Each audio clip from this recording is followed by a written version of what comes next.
നമസ്കാരം, ഇത് filmy beat Malayalam. Dulquer Salman, Amal Neerad team ഒന്നിക്കുന്ന പുതിയ സിനിമ CAA പുതിയ പോസ്റ്റർ പുറത്തിറങ്ങി. ചിത്രത്തിൽ പരുക്കൻ ഗെറ്റപ്പിലെത്തുന്ന ദുൽഖറിനെയും നായിക കഥാപാത്രത്തെ അവതരിപ്പിക്കുന്ന കാർത്തികയെയും കാണാം. നാട്ടിൽ നിന്ന് അമേരിക്കയിലെത്തുന്ന ഒരു സാധാരണക്കാരനായ പാലാക്കാരന്റെ കഥയാണ് CAA അഥവാ കോംറേഡ് ഇൻ അമേരിക്ക. പ്രശസ്ത ഛായാഗ്രാഹകൻ CK മുരളീധരന്റെ മകളാണ് നായിക കാർത്തിക. സൗബിൻ, ജിനു ജോസഫ്, തമിഴ് നടൻ ജോൺ വിജയ് എന്നിവരാണ് ചിത്രത്തിലെ മറ്റു പ്രധാന കഥാപാത്രങ്ങളെ അവതരിപ്പിക്കുന്നത്.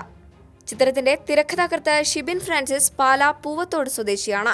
പൃഥ്വിരാജ് നായകനായ പാവാടയുടെ കഥ ഷിബിന്റേതായിരുന്നു.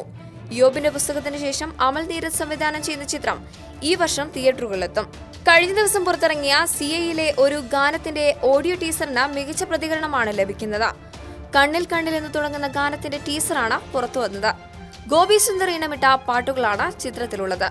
വരികൾ റഫീഖ് അഹമ്മദിന്റേതാണ്. ഹരിചരണും സയനോരയും ചേർന്നാണ് ഗാനം പാടിയിരിക്കുന്നത്. CAA ആക്ഷൻ രംഗങ്ങൾ ചിട്ടപ്പെടുത്തുന്നത് ഹോളിവുഡ് ആക്ഷൻ കൊറിയോഗ്രാഫർ മാർക്ക് ചവാരിയായിരിക്കും. Logan, Inception, Pearl Harbor, Terminator തുടങ്ങിയ സൂപ്പർ ഹിറ്റ് ഹോളിവുഡ് സിനിമകളിൽ പ്രവർത്തിച്ചിട്ടുള്ള മാർക്ക് CAA-യിലെത്തുന്ന വിവരം സംവിധായകൻ അമൽ നീരദ് തന്നെയാണ് വെളിപ്പെടുത്തിയത്. അമൽ നീരദ് തന്നെയാണ് ചിത്രം നിർമ്മിക്കുന്നത്. ഏതായാലും തങ്ങളുടെ പ്രിയപ്പെട്ട കുഞ്ഞിക്കയുടെ പുതിയ ചിത്രത്തിനായുള്ള കാത്തിരിപ്പിലാണ് ആരാധകർ. ഈ വാർത്ത ഇഷ്ടമായെങ്കിൽ share it, like it and subscribe to Filmibeat Malayalam.